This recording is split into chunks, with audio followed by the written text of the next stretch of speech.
There's 5 words every November that will always bring excitement to Central New York. Syracuse men's basketball is back. Welcome into sports. I'm Christian Dahms. I think a lot of it starts with William Kyle on the low block, the big man for Syracuse today. He had 13 rebounds in addition to a career-high 6 blocks. I mean, Coach Autry has talked about it a few times early this season. Syracuse hasn't really had a center that could do the things that William Kyle can. Just a little west of Rochester, the Buffalo Bills battled their postseason boogeyman, the Kansas City Chiefs. Although in the regular season, it's been a bit of a different story. The Bills have bested the Chiefs in each of their last 4 meetings of the regular season since 2021. So could Buffalo keep that trend going? And a bit of news out of Buffalo today. Josh Allen is jumping into fatherhood. The Bills quarterback and his wife, actress Haley Steinfeld, announced on Instagram just moments ago that they are expecting their first child. So some good news for Bills fans this weekend. You might get that baby bump from Josh Allen. Towards the start of the second half, there were even boos from the Syracuse crowd clamoring to put in Ricky Collins, the backup quarterback for SU, into the ball game. But Coach Fran did say after the game he told Steve Angeli, just have fun out there. Despite the Amazons at one point carrying a 45-26 record in mid-June, it's been a massive collapse since. The Mets entered the rubber match with the Marlins tied with the Reds for the final wild card spot. Jackson Dart's first 2 starts at quarterback for the Giants have had some ups and some downs. After a statement win against the Chargers in Week 4, the G-men came back down to earth in a 26-14 loss to the Saints last time out. And the road for Dart and company certainly wouldn't get any easier going up against the Eagles on Thursday Night Football. But could New York pull off the upsets? The rain pouring at SU Soccer Stadium. Certainly could see it there from Coach Ian McIntyre, but that didn't slow down Tim Brodaric, who gets this goal in the 22nd minute to put SU up 1-0 early. Nathan George, it felt like he had his fingerprints on just about every SU bucket in this game. Finds Kyan Anthony, the freshman, off of the dunk. He had 15 points in his dome debut. Back and forth we go, but just before the end of the third quarter, pay attention right here. Joey Spallina, the hidden ball trick, fools everyone on Johns Hopkins, and he gets the goal from 35 yards out. Joey Spallina with some sorcery. And to put a bow on this game, leave it to Matty Potts with the steal, and to find the leading scorer, Dominique Darius, a foul line jumper there to finish with a game-high 17 points. And it's all smiles for Syracuse after this game. In the heart of downtown Syracuse lies the football field of Rossler Park.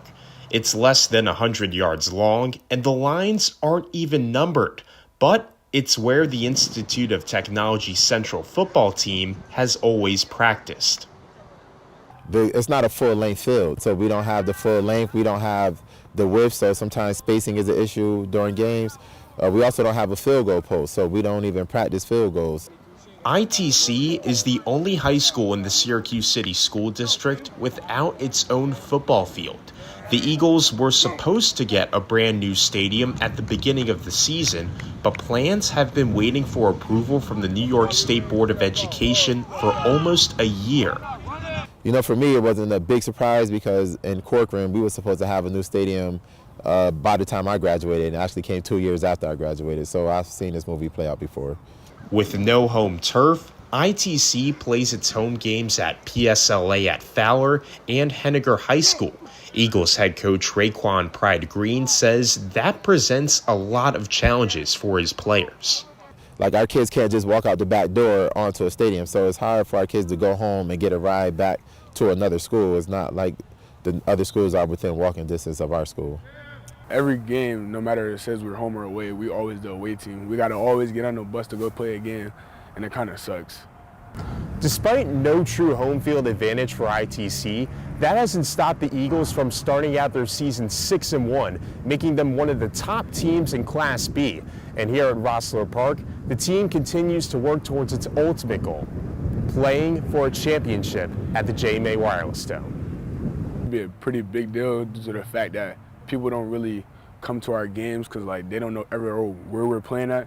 So I think if we could play in the dome and in front of a bigger crowd, we could get more recognition as a team. That recognition is something Coach Pride Green hopes can strengthen one word that has defined ITC on and off the field: family.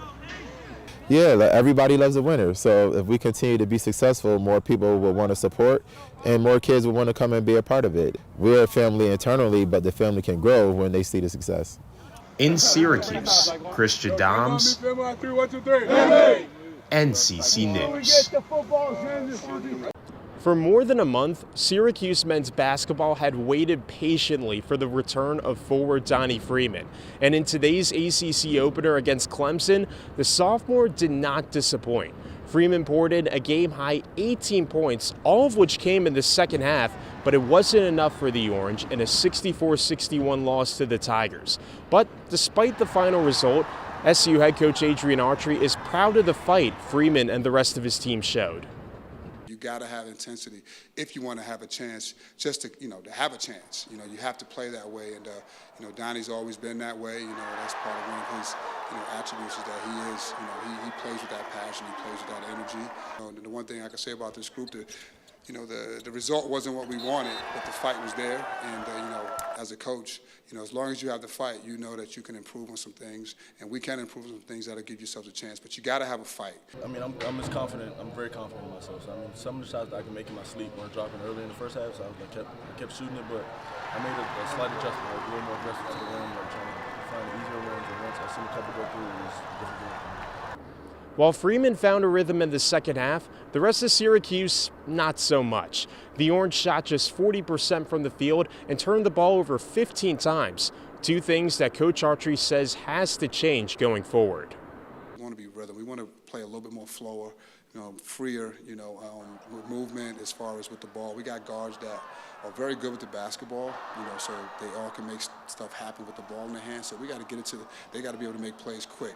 1, 2, or 3, they don't have it, get it out. And our bigs got to do a better job of presenting themselves. And those are the things that we can, again, tweak. The next chance Syracuse has to pick up its first ACC win of the season comes next Tuesday against Georgia Tech. Tip-off for that one is set for 7.